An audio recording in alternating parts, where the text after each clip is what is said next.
راجل يصحى من النوم، يصلي، يفطر، يدخل الحمام، وبعد دقايق يبقى جثة تحت برج في لندن، من غير صراخ ومن غير مقاومة ومن غير حتى ما الشبشب يقع من رجله. احنا بنتكلم عن الفريق الليثي ناصف، قائد الحرس الجمهوري واحد اهم رجالة جمال عبد الناصر. العلاقة بينهم كانت قوية جدا لدرجة ان الليثي سمى بناته على اسم بنات عبد الناصر، هدى ومنى. وكان عبد الناصر بيقول لو عندي 10 زي الليثي انام مطمن على البلد.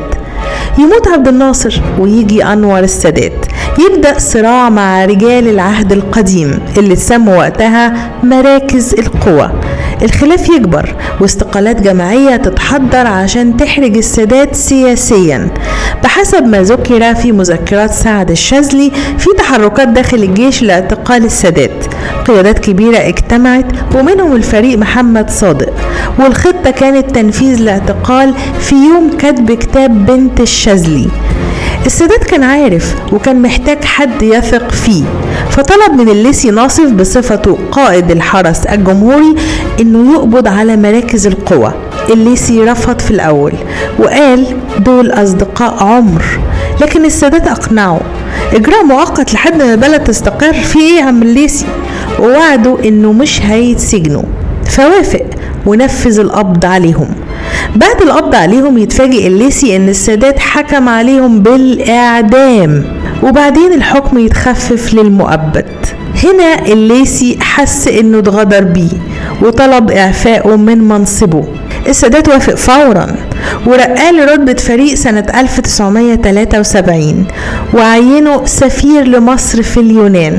نفس السيناريو اللي حصل بعد كده مع الشاذلي.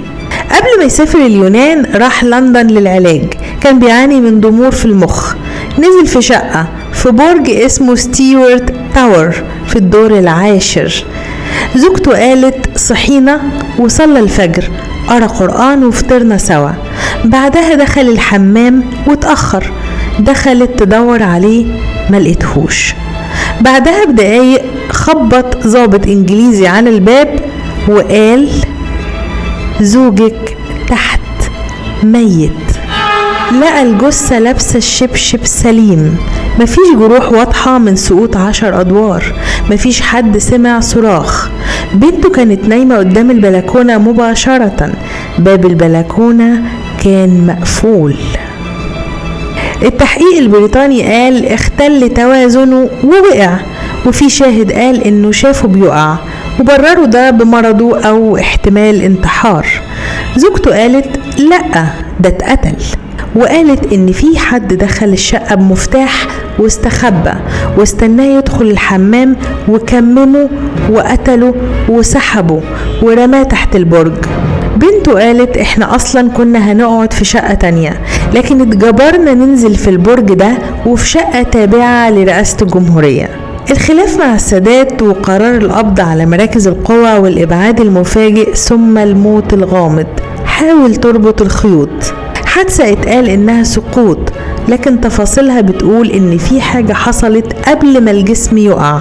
الحقيقة مفيش دليل قاطع، لكن السؤال اللي عايش لحد النهاردة الليثي ناصف وقع ولا اتوقع؟